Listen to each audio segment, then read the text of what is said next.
نبی اکرم صلی اللہ علیہ وسلم گھر میں تھے، آپ کی سالی صاحبہ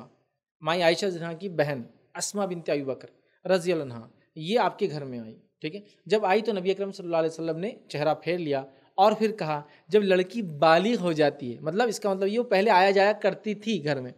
لیکن اب چونکہ وہ بڑی ہو گئی تھی، بالغ ہو گئی تھی، تو کہا کہ اس کے لیے جائز نہیں کہ اس کی ہتھیلی اور چہرے کے علاوہ کوئی چیز کھلی ہو۔ تو اللہ کے رسول نے یہ چہرہ پھیر کر یہ بات کہی، تو پتہ چلا نبی اکرم صلی اللہ علیہ وسلم جب تک رشتے غیر محرم کیوں نہ ہو، اگر وہ اڈلٹ نہیں ہیں، بالغ نہیں شریعہ پوائنٹ آف ویو سے، تب تک تو بالکل وہ کامن رہتا ہے ہمارا، جیسے چھوٹے بچوں کا آپس میں کھیلنا، چھوٹے بچوں کے ساتھ آپ کے تعلقات رہنا، یا آپ کی شادی ہو گئی اور آپ کی سالیاں وغیرہ بہت چھوٹی ہے، مطلب جیسا غیر بالغ ہے تب تک کامن ہے، اس کے بعد آپ بغیر پردے کے ان کے ساتھ نہیں ہو کرتے تھے۔ تو آپ نے چہرے کو پھیر لیا اور کہا کہ ہتھیلیاں اور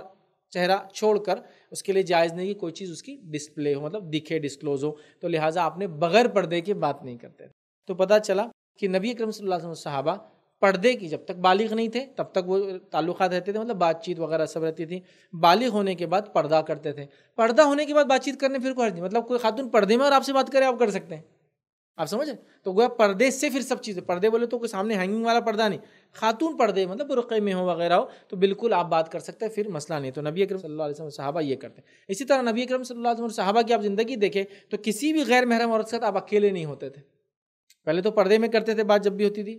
اکیلے میں نہیں رہتے تھے اور رہنا پسند نہیں کرتے تھے، بلکہ آپ نے تو اجازت بھی نہیں دی کہ کسی گھر میں پتہ ہو کہ کوئی محرم آدمی نہ ہوگا، مطلب صرف عورتیں موجود ہیں غیر محرم، تو آپ نے کہا کہ احتیاط کرو، وہاں جانا بھی نہیں چاہیے، سوائے اس کی کہ شرعی ضرورت ہے،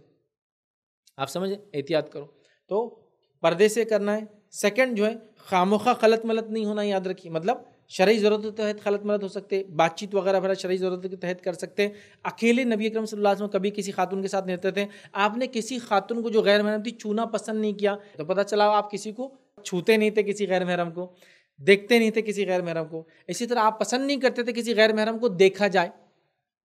خاموخواہ کی اگر ضرورت نہیں آپ کو شریعت اعتبار سے تو نظروں کو نیچے رکھنا چاہیے آپ نے، تو دیکھنا پسند نہیں کرتے تھے، ٹھیک ہے، اکیلے رہنا پسند نہیں کرتے تھے، اکیلے سفر کرنا پسند نہیں کرتے تھے کسی غیر محرم کے ساتھ، سمجھ رہا؟ تو کئی چیزیں بہرحال جو نبی اکرم صلی اللہ علیہ وسلم کرتے تھے، ہم کو وہ ساری چیزیں کرنا چاہیے۔